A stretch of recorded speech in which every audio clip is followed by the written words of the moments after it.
जय हिंद साथियों, आप सभी का स्वागत करता हूं आपके अपने चैनल कंपटीशन क्लासेस हब में। आज की इस वीडियो में आरआरबी ग्रुप डी एग्जाम 2025 को क्रैक करने के लिए एक ऐसा मॉडल पेपर आपके सामने लेकर आया हूं जिस मॉडल पेपर में से आपका पेपर आने वाला है। आज की इस वीडियो से आपका 50% यहाँ पर पेपर देखने को मिलेगा 27 नवंबर की शिफ्ट में। आपका पेपर जो 27 नवंबर से होने को है, उस पेपर को क्रैक करने के लिए इस पूरे मॉडल पेपर को देखिएगा। सबसे पहले साइंस के 25 क्वेश्चंस आप सभी लोग देखेंगे, उसके बाद करंट अफेयर के 20 क्वेश्चन और रीजनिंग, देन आफ्टर मैथ। तो आप अगर देखना चाहते हैं कि 27 नवंबर को आपका पेपर कैसा आएगा, तो आज की इस वीडियो को पूरा देख करके चले जाइएगा, पेपर आपका यहां से ही फंसेगा। तो स्टार्ट करते हैं। सबसे पहले 25 क्वेश्चन जो आपको करवाऊंगा पूरी साइंस के, इसमें से चेक करिएगा कितने क्वेश्चंस आपको पहले से आते हैं। तो पहला क्वेश्चन आपकी स्क्रीन पर कह रहा, विज्ञान का जनक किसे कहा जाता है। विज्ञान का जनक यहाँ पर अरस्तु को कहा जाता है। उसके बाद देखिए यहाँ पर एक प्रकाश वर्ष क्या मापता है, तो प्रकाश वर्ष यहाँ पर दूरी मापता है, जिनका भी आंसर ऑप्शन नंबर बी है, तो बिल्कुल करेक्ट है। उसके बाद विद्युत विभवांतर की एसआई इकाई क्या है, मुझे बताइए। विद्युत विभव की अगर बात करें, वा से हो जाता है विभवांतर, वा से हो जाता है वोल्ट, यानी कि विद्युत विभवांतर की एसआई इकाई वोल्ट है। Right answer option number D के साथ।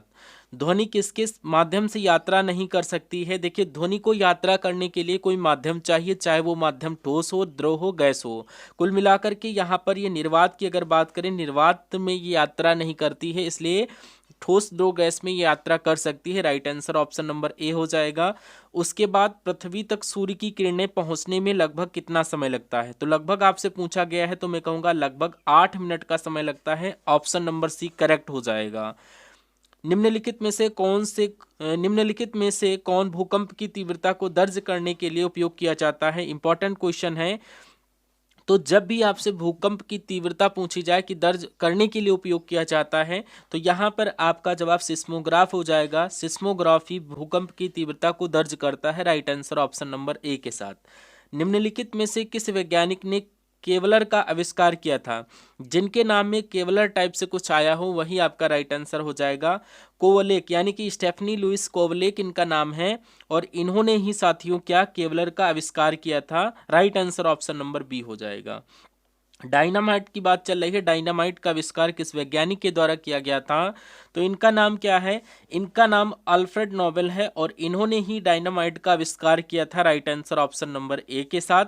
मेंडलीव की आवर्त सारणी में 36 पंक्तियों को निम्नलिखित में से क्या कहा जाता है, तो इसको साथियों क्या कहा जाता है, आवर्त कहा जाता है।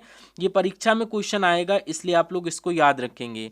उसके बाद कह रहा, जेट हवाई जहाजों में प्रयुक्त होने वाला ईंधन कौन सा है, तो कौन सा ईंधन इस्तेमाल किया जाता है, कैरोसिन, यानी कि ऑप्शन नंबर सी। कैरोसिन को और किस नाम से जानते हैं, ये आप सभी लोग कमेंट बॉक्स में बताइएगा। अगले नंबर का क्वेश्चन आपकी स्क्रीन पर कह रहा, पर्यावरणीय प्रदूषण का मुख्य कारण किसका उपयोग होता है, तो ये किसका होता है, जीवाश्म ईंधन का उपयोग होता है। पर्यावरणीय प्रदूषण का मुख्य कारण यहाँ पर जीवाश्मी ईंधन हो जाता है। Right answer option number A के साथ। न्यूट्रॉन की खोज किसने की थी, आपसे पूछा जा रहा है। न्यूट्रॉन की खोज यहाँ पर चैडविक के द्वारा की गई थी, जिनका भी आंसर ऑप्शन नंबर ए पहले से था, उनका आंसर बिल्कुल सही हो जाएगा। कोशिका की प्रोटीन की फैक्ट्री के रूप में जाना जाता है किसे भैया, डैश आपसे पूछा जा रहा है। यहां पर आपको बताना क्या आएगा, राइबोसोम, अंतः द्रव्यचालिका, नाभिक या सूत्र कणिका। तो यहां पर कोशिका की प्रोटीन की फैक्ट्री की जब बात की जाए, तो राइबोसोम जो होता है, इसको कोशिका की क्या प्रोटीन की फैक्ट्री के रूप में जाना जाता है। आंसर ऑप्शन नंबर ए के साथ। कह रहा, साइटोलॉजी के बारे में बताइए, साइटोलॉजी किसे कहा जाता है, किसके अध्ययन को, कोशिका के अध्ययन, जीवाणु के अंदर, फंगस या पादप। तो यहाँ पर कोशिका के अध्ययन को साइटोलॉजी के नाम से जाना जाता है। उसके बाद देखिए यहाँ पर अगला क्वेश्चन कह रहा है, डीएनए मुख्य रूप से कोशिका के डैश में संग्रहित रहती है, तो भैया यहाँ पर गाल्जी काय, कोशिका द्रव्य, प्लाज्मा झिल्ली या केंद्रक। तो बिल्कुल यहाँ पर केंद्रक, क्योंकि डीएनए मुख्य रूप से कोशिका के केंद्रक में संग्रहित रहता है, इसलिए right answer option number D के साथ। कह रहा माइटोकॉन्ड्रिया शब्द किसके द्वारा दिया गया था, आप सभी को बताना है। यहाँ पर आपको ध्यान रखना है, इनका नाम है कार्ल वेंडा और इनके द्वारा ही माइटोकॉन्ड्रिया शब्द का यहाँ पर नाम दिया गया था, इनके द्वारा ही दिया गया था, कार्ल वेंडा। आप सभी को माइंड में मेकअप करके रखना है। नेक्स्ट नंबर का क्वेश्चन कह रहा है टमाटर में कौन सा विटामिन पाया जाता है। मैं कह सकता हूं कि टमाटर में विटामिन सी पाया जाता है। उसके बाद अगर पूछ ले जाए कि संतरे में क्या विटामिन पाया जाता है, या ये यहाँ पर बहुतायत आपको जो है कंफ्यूजन करने के लिए दिया गया है, तो ये अगर क्वेश्चन आपसे पूछा जाए तो आप लोग क्या बताओगे। संतरे में बहुतायत में होता है तो ये क्या चीज होती है, मैं कहूंगा इसमें भी विटामिन सी पाया जाता है, विटामिन सी संतरे में पाया जाता है।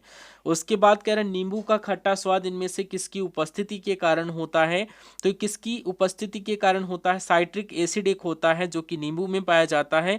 इसलिए अगर सवाल आपसे पूछा जाए नींबू का खट्टा स्वाद किसकी उपस्थिति के कारण होता है, तो साइट्रिक अम्ल की उपस्थिति के कारण होता है। निम्नलिखित में से किस ब्लड ग्रुप को बॉम्बे ब्लड ग्रुप के नाम से जाना जाता है, क्वेश्चन बहुत इंपॉर्टेंट है।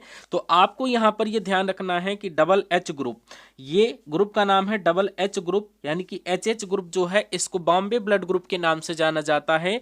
और अगर यहां पर पूछ लिया जाए रक्त समूह प्रणाली की खोज किसके द्वारा की गई थी, कार्ल लैंडस्टीनर के द्वारा की गई थी। Right answer option number D के साथ चला जाएगा। अगले नंबर का क्वेश्चन कह रहा है एक किताब पढ़ते समय पुस्तक और आंख के बीच आवश्यक न्यूनतम कितनी दूरी होती है, कितनी होनी चाहिए दूरी की आगे पुस्तक रखी हो और आपकी आंख और पुस्तक के बीच में मेंटेन डिस्टेंस अगर पूछी जाए तो 25 सेंटीमीटर आपका यहाँ पर बिल्कुल अगर दूरी में किताब रखी है तो आपको बिल्कुल क्लियर दिखेगा।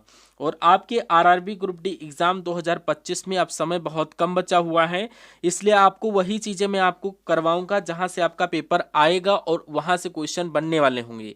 तो आपको सबसे जरूरी चीज ये आपको बता दूं कि एक तो आपका 2022 में ग्रुप डी का पेपर हुआ था इससे पहले, और उससे पहले 2019 में पेपर हुआ था। तो आपके 2022 में जितनी शिफ्टें हुई थी और 2019 में जितनी शिफ्टें हुई थी वो सारे सल्यूशन मैं आपको करवाऊंगा। तो ध्यान से इन सभी सेशन जो भी आपको करवाएं अपने चैनल कंपटीशन क्लासेस में, तो उन सभी सेशन को देखिएगा। और 27 नवंबर से आपकी जो भी शिफ्ट कंप्लीट होती रहेंगी उनका एनालिसिस भी मैं आपको करवाते रहूंगा। तो एनालिसिस देखने के लिए और यहाँ पर ग्रुप डी से रिलेटेड पल पल की अपडेट के लिए चैनल को सब्सक्राइब करके बेल आइकन को ऑन कर लीजिएगा, ताकि आप सभी के जो अब अगली शिफ्ट में एग्जाम हो जिन भी स्टूडेंट का उनको यहाँ पर बेनिफिट प्राप्त हो और पल पल की अपडेट आप सभी तक पहुँच सके। तो आप सभी को क्या करना है, चैनल को सब्सक्राइब करके अपने फ्रेंड सर्किल में शेयर कर देना है। और अगला क्वेश्चन आपकी स्क्रीन पर कह रहा है निम्नलिखित में से कौन सी विटामिन की कमी से रतौंधी रोग होता है जो मनुष्य में पूर्ण दृष्टिहीनता का कारण बनता है। तो यहाँ पर क्या कौन सा राइट आंसर हो जाएगा, विटामिन ए। यानी कि अब यहाँ पर 25 क्वेश्चन आपके यहाँ पर कंप्लीट हो गए साइंस के। अब 20 क्वेश्चन आपके करवाएंगे किसके, करंट अफेयर के। अगर 2025 की बात करें यहाँ पर लास्ट 6 मंथ की जो सबसे इंपॉर्टेंट क्वेश्चन बनते हैं परीक्षा में जो आपके आने वाले हैं 20 क्वेश्चन, वो मैं आपको करवाने वाला हूँ।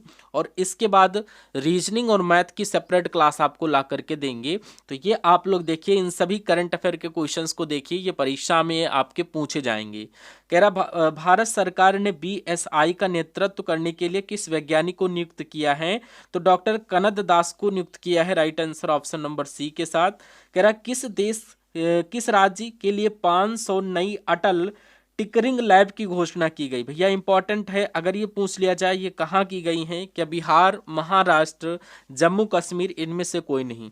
तो ये आपका फेमस क्वेश्चन है और आपके एग्जाम में पूछा जाएगा, तो इसको जरूर याद करिएगा, जम्मू कश्मीर करेक्ट हो जाएगा। कह रहा अगला क्वेश्चन 27 नंबर कह रहा है हाल ही में देश के फुटबॉलर सर्जियो बुस्केट्स ने 20 साल के फुटबॉल करियर में 20 साल के फुटबॉल करियर के लिए के बाद संन्यास की घोषणा की है। तो ये कहाँ के थे, क्या यहाँ पर स्पेन, फ्रांस या फिर आपका यहाँ पर जर्मनी। तो ये आपका स्पेन यहाँ पर करेक्ट आंसर हो जाएगा, इन्होंने घोषणा की है। अगला क्वेश्चन कह रहा है हाल ही में अगस्त 2025 में अमेरिका को भारत का स्मार्टफोन निर्यात करने के लिए यहाँ पर प्रतिशत बढ़ा है। तो ये आपका कितने प्रतिशत निर्यात बढ़ा है, तो अगर ये पूछ लिया जाए तो 48 यानी 148% ये आपका कंप्लीट हो चुका है। Right answer option number b हो जाएगा।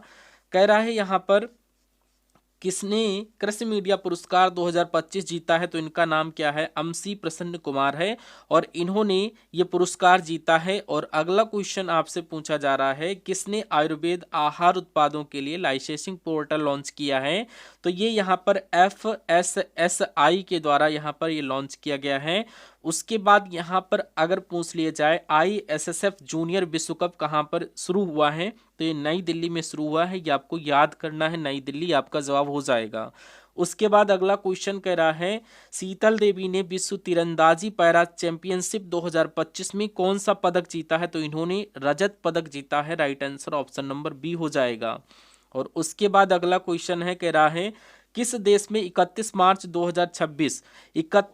2026 यानी अगले साल तक चांदी के आयात पर प्रतिबंध लगाया है, तो ये काम अपने भारत देश ने किया है, आपको याद करके रखना है। उसके बाद अगला क्वेश्चन कह रहा है, जूनियर विश्व रैंकिंग में शीर्ष पर पहुंचने वाली पहली भारतीय जूडो खिलाड़ी कौन बन चुकी हैं, तो अगर बात करें जाए हिमांशी टोकस की, तो ये जूनियर विश्व रैंकिंग में शीर्ष पर पहुंचने वाली पहली भारतीय जूडो खिलाड़ी बन चुकी हैं। Right answer option number c के साथ।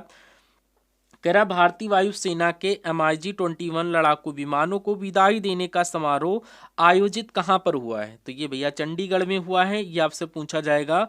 और उसके बाद देखिए यहाँ पर PM नरेंद्र मोदी ने किस राज्य की 75 लाख महिलाओं को 10-10 हजार रुपये हस्तांतरित किए हैं, तो क्या आपका जवाब हो जाएगा, बिहार में भी चुनाव हुआ है, तो ये आपका करेक्ट हो जाएगा।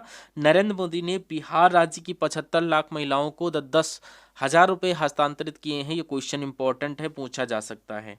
अगला क्वेश्चन आपसे पूछा जा रहा है, विदेश मंत्री डॉक्टर S जयशंकर ने कहा FIPIC विदेश मंत्रियों की बैठक की मेजबानी की है, तो इन्होंने ये मेजबानी न्यूयॉर्क देश में की है। न्यूयॉर्क शहर है, देश नहीं है, इसलिए right answer option number c के साथ। उसके बाद देखिए कौन सा देश 2030 तक विश्व की पहली परमाणु ऊर्जा प्रणाली स्टार्ट करेगा जो पुनर्चक्रित ईंधन का उपयोग करेगी, तो यहाँ पर आपका जवाब रूस के साथ जाना चाहिए। ऑप्शन नंबर ए आपके क्वेश्चन का जवाब हो जाएगा। कह रहा है भारत ने किसे संयुक्त राष्ट्र AI उत्कृष्टता केंद्र के रूप में नामित किया गया है, तो ये किसको नामित किया है, IIT मद्रास को किया है। IIT मद्रास आपके क्वेश्चन का बिल्कुल करेक्ट आंसर हो जाएगा। कह रहा है यहाँ पर अगला question, UNEP young champion of the earth पुरस्कार ये 2025 कहाँ पर दिया गया है, क्या अदिति, गीतांजलि, श्री, जिनाली मोदी, तो ये आपका UNEP young champion of the earth पुरस्कार जिनाली मोदी जी को मिला है, यानी कि option number c Jinali Modi इनका नाम है और जिनाली मोदी को ये पुरस्कार दिया गया है। Right answer option number c के साथ। कह रहा है हाल ही में किसे पिरामल फाइनेंस का अध्यक्ष नियुक्त किया गया है, तो इनका नाम अगर पूछा जाए तो आनंद पिरामल है और इनको ही फाइनेंस का पिरामल का अध्यक्ष नियुक्त किया गया है। Answer option number b. कह रहा है BBL में शामिल होने वाले पहले भारतीय कौन बने हैं, तो यहाँ पर रविचंद्रन अश्वनी इनका नाम है और ये यहाँ पर BBL में शामिल होने वाले पहले भारतीय बन चुके हैं। Right answer option number c. कह रहा है किस राज्य सरकार ने कैलामा मणि पुरस्कार की घोषणा की है, तो ये तमिलनाडु राज्य सरकार ने कैलामा मणि पुरस्कार की घोषणा की है। Right answer option number c हो जाएगा। आप बिल्कुल भी चिंता मत करिएगा, आपका पेपर जो है इसमें साइंस आएगी 90%। यहाँ पर साइंस ऐसी करवाऊंगा जो आपके एग्जाम में फंस जाए, और करंट अफेयर के वो सारे क्वेश्चन करवाऊंगा जो आपके एग्जाम में आए, और रीजनिंग में वो सारे कॉन्सेप्ट और मैथ के वो सारे कॉन्सेप्ट आपको करवाऊंगा जो आपके एग्जाम में देखने को मिलेंगे। यानी कि 80 से 85% आपको कंटेंट हमारे कंपटीशन क्लासेस जो है यूट्यूब चैनल से मिलेगा। अगर वाकई में एग्जाम को क्रैक करना चाहते हैं तो सीरियस होकर हर एक क्लास को देखिएगा, जो रोजाना क्लासेस आपको मिले उन सारे कॉन्सेप्ट को अच्छी तरीके से देखिए, पेपर आपका बहुत ही इजीली क्रैक होगा। तो यहाँ पर आप सभी को घबराने की कोई बात नहीं है। ये आपके 25 क्वेश्चन साइंस के कंप्लीट करवा दिए, 20 क्वेश्चन आपके करंट अफेयर के कंप्लीट करवा दिए। अब आगे रीजनिंग के क्वेश्चन स्टार्ट होंगे। रीजनिंग के कुछ क्वेश्चन बताओ तो यहाँ पर करवा दे, मैं तो चाह रहा था कि ये सेपरेट आपको ला करके दूं। चलो कोशिश करते हैं इसी क्लास में कंप्लीट करवाने के। उन सारे क्वेश्चंस को आप सभी लोग तैयार करिए जो आपके एग्जाम में देखने को मिलेंगे। तो रीजनिंग का पहला क्वेश्चन कह रहा है कलम का संबंध जैसे लिखने से है, वैसे ही चाकू का संबंध किससे होगा? काटने से, गोली मारने से, या सब्जी से, रक्त से। तो कलम लिखने के काम आता है, चाकू काटने के काम आएगा, इसलिए right answer option number A के साथ हो जाएगा। और यहाँ पर कह रहा है जैसे TSQ से JHG बनाया गया है, वैसे LTM से कौन से 3 लेटर बनाए जा सकते हैं? तो मुझे ऐसा लग रहा है जैसे कि हम लोग यहाँ पर क्या करें, या यहाँ पर S से H करें, तो मुझे इतना पता है कि S का अपोजिट लेटर होता है H। जैसे कि यहाँ पर A का अपोजिट लेटर Z होता है, और P का यहाँ पर क्या हो, B का Y होता है, और ये यहाँ पर आपको देखना है C का X होता है। तो वैसे ही आपको अगर मैं बात करूं D का W हो जाता है, तो ऐसे ही आपका T का अपोजिट लेटर J नहीं होता है। J की अगर मैं बात करूं तो यहाँ पर इसका अपोजिट लेटर G हो जाता है। उसी प्रकार यहाँ पर Q का अगर बात करें, Q का J होता है और J का अपोजिट Q होता है। अब मेरी समझ में आ चुका है, बीच का हम लोग सेम रखेंगे, यानी कि इसका अपोजिट लेटर मैंने आपको बताया क्या होता है, G होता है। तो यहाँ पर आपको क्या करना है, अब सबसे पहले यहाँ पर अगर बात की जाए टी की अगर मैं बात करूँ तो यहाँ पर आ जाएगा G, बीच में आ जाएगा G, ठीक है, टी का G हो जाएगा। L की अगर मैं बात करूँ तो LOVE और M का N हो जाएगा, N का M हो जाएगा। ये आपके एक दूसरे के अपोजिट लेटर हो जाएंगे। तो आप ध्यान से देखिए इन सभी लेटर को, और मैं बताऊं तो बीच में यहाँ पर G आ जाएगा और इधर N आ जाएगा और O आ जाएगा। तो NGO जो भी स्टूडेंट दिए होंगे, जिन भाइयों का आंसर हमसे पहले आया होगा, उन सभी का करेक्ट हो जाएगा। अगला क्वेश्चन आप सभी से पूछा जा रहा है, इस वाले सर्किट में यहाँ पर कार्यरत हैं और इस वाले में लड़कियां हैं, इस वाले में विवाहित हैं। आपसे यहाँ पर पूछा जा रहा है नीचे दी गई आकृति का अध्ययन कीजिए और उस क्षेत्र की पहचान करें जो लड़कियां जो कि कार्यरत हैं लेकिन अविवाहित का प्रतिनिधित्व नहीं करती हैं। अगर हम बात करें अविवाहित का प्रतिनिधित्व नहीं करती हैं, तो यहाँ पर आपका क्या हो जाएगा करेक्ट आंसर? तो यानी कि यहाँ पर हम लोग बात करते हैं किसकी, ये क्वेश्चन थोड़ा पेन हम लोग चेंज कर दें ताकि आपको हाईलाइट होकर दिखाई दे। तो अगर हम लोग इस क्वेश्चन की बात करें, कह रहा लेकिन अविवाहित का प्रतिनिधित्व नहीं करती हैं, लड़कियां भी हों और वो कार्यरत भी हों, तो आंसर आपका किसमें से होगा? यानी कि कार्यरत लड़कियां, ये आपका इसमें से आंसर किसके साथ जाएगा? अविवाहित होना चाहिए। अविवाहित प्रतिनिधित्व करती हैं, ये तो विवाहित है, यानी आंसर आपका इसमें से नहीं हो सकता है क्योंकि ये विवाहित वाला है और ये अविवाहित। तो सिर्फ और सिर्फ यहाँ पर 2 नंबर ऐसा है जो कि कार्यरत लड़कियां हैं लेकिन विवाहित नहीं है, अविवाहित हैं, इसलिए 2 नंबर आपका जवाब हो जाएगा करेक्ट, और ये ऑप्शन नंबर सी में दिया गया है। तो यहाँ पर नेक्स्ट नंबर का क्वेश्चन आपकी स्क्रीन पर देखिए, आपसे कहा जा रहा है कि टेलीफोन का संबंध जैसे संचार से है वैसे ही रेडियो का संबंध किससे होगा, मुझे बताइए। देखिए टेलीफोन संचार के अंतर्गत और रेडियो की अगर बात करें प्रसारण के अंतर्गत आता है, आंसर ऑप्शन नंबर बी हो जाएगा। अगला क्वेश्चन आपकी स्क्रीन पर देखिए और बताइए क्या होगा आपका जवाब। कह रहा है ये जो चिन्ह स्टार के दिए गए हैं इसके स्थान लेने के लिए और समीकरण को संतुलित करने के लिए गणितीय चिन्हों के सही युग्म का चयन करना है। अगर हम लोग बात करें ऑप्शन नंबर ए को चेक करें, बी या सी या डी को, तो हम किसी को देखते हैं, मान लेते हैं हम इसमें डी को हम चेक करते हैं, यानी कि डी से उल्टा चलेंगे, डी से स्टार्टिंग करेंगे। तो सबसे पहले यहाँ पर 96 है, 2 है, और उसके बाद यहाँ पर 20 है, और फिर है आपका 2, फिर है आपका 174। तो अगर हम ऑप्शन नंबर डी वाले से स्टार्टिंग करते हैं तो सबसे पहले यहाँ पर गुणा आएगा, उसके बाद माइनस आ जाएगा, और फिर आपका गुण प्लस आ जाएगा। इन सभी को कैलकुलेट करना है, अगर यहाँ पर 174 आ जाए तो ये अपना बिल्कुल सही जवाब हो जाएगा। तो सबसे पहले बात करें 96 दूना कितना होता है, 6 दूना 12 हो जाएगा, दूनी 18 यानी कि 1 19, 192 यहाँ पर हो जाएगा, और 20 प्लस आपका 2 ये कितना बराबर 174 आ जाए। 192 में से 20 जाएगा, कितना हो जाएगा, तो ये 172, और 72 में अगर हम लोग प्लस 2 करेंगे तो 174, यानी कि 174, यानी कि यहाँ पर 174 बराबर 174 आ चुका है। तो मैं कहूँगा ये वाला आपका, ये सबसे पहले चेक किए थे और यही वाला अपना सबसे पहले जवाब आ गया। तो सबसे पहले ऐसे क्वेश्चन में डी से स्टार्ट करिए, डी सी उल्टा स्टार्ट करने की कोशिश करिए। अगला क्वेश्चन आपकी स्क्रीन पर देखिए, सवाल को बताइए। इस क्वेश्चन का राइट आंसर मैं आप सभी से चाहूंगा कमेंट सेक्शन में। कहेंगे यहाँ पर ए ओ एम एच के और यू केंद्र के सामने मुख किए एक सर्किल में बैठे हैं, तो एक सर्किल हम लोग बना लेते हैं और जितने लोग हैं उन सभी को बिठा देंगे। 6 लोग हैं तो 1 2 3 4 5 और ये 6 लोग हमने बना लिया। और यहाँ पर कहा गया है कि सर्किल में बैठे हुए हैं, तो भैया सर्किल में बिठाने की कोशिश करते हैं। अब ये केंद्र के सामने यानी कि केंद्र की तरफ इनका मुख है। ए एम या यू के बगल में नहीं बैठा है, यानी कि यू एच के बाईं ओर बैठा है और एम के बाईं ओर के बैठा है, ठीक है। और जो ओ के विपरीत बैठा है, ओ के दाईं कौन बैठा है, ये आपसे पूछा जा रहा है। स्टार्टिंग करते हैं, एम के बाईं ओर के बैठा है तो एम को हम मान लेते हैं यहाँ पर बिठा दिया। एम के बाईं ओर कौन बैठा है, के, यानी कि ये के बैठ गया। और जो का मतलब होता है दूसरे वाले के लिए, यानी कि यहाँ पर ओ के विपरीत कौन है, एम है, तो ओ यहाँ पर इसके विपरीत बैठ जाएगा, क्योंकि ओ के विपरीत कौन है, एम है। इतनी बात आप सभी को क्लियर हो गई होगी। अब एच के दाएं और की तरफ यू बैठा है। अगर हम लोग बात करें एच को ऊपर बिठाएं, क्योंकि ये यहाँ पर है और इसके दूसरे स्थान पर यू आएगा नहीं। एच को हम के किस यहाँ पर हम एच को यहाँ पर बिठा लेंगे, यहाँ पर एच को बिठा देंगे, ठीक है। और एच के दाएं कौन बैठा है, यू बैठा, यानी कि यू आपका यहाँ पर आ जाएगा। और बचा सिर्फ आपका ए आपका यहाँ पर आ जाएगा। सवाल में आपसे पूछा जा रहा ओ के दाईं ओर कौन बैठा है, ओ के दाईं ओर तो भैया ए बैठा है, इसलिए ए आपके इस क्वेश्चन का बिल्कुल करेक्ट आंसर हो जाएगा, जो कि ऑप्शन नंबर डी वाले में दिया गया है। थोड़ा क्वेश्चन टिपिकल होगा, बट आपको जो है देखना है अपने हिसाब से। तो आज के इस क्वेश्चन में आपके इतने ही क्वेश्चन शामिल थे। आज के इस सेशन में मैंने आपसे बोला था जो कि आपके अदर जो क्वेश्चन शेष रह चुके हैं वो सेपरेट मैं मैथ और रीजनिंग की क्लास बनाऊंगा। ये आपको सेशन दे करके कमेंट बॉक्स में बताना है ये कैसा लगा है आपको सेशन। ये सीरीज में जारी रखूंगा और एनालिसिस आपको करवाऊंगा 27 नवंबर से, जो भी शिफ्ट आपकी होंगी।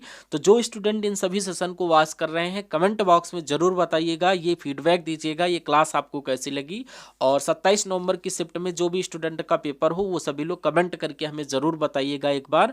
और अपना एनालिसिस देखने के लिए चैनल को सब्सक्राइब करके बेल आइकन को ऑन कर लीजिएगा। हम आपको इसी तरीके से सारे के सारे सेशन प्रोवाइड करवाते रहेंगे, बस आप लोग इन सभी सेशन को वॉच करिए और अपने एग्जाम को फोड़ने के लिए तैयार हो जाइए, क्योंकि 2-3 दिनों का बस शेष टाइम बचा हुआ है। ओके, हम सभी लोग मिलते हैं नेक्स्ट पार्ट में। Thank you for watching this session.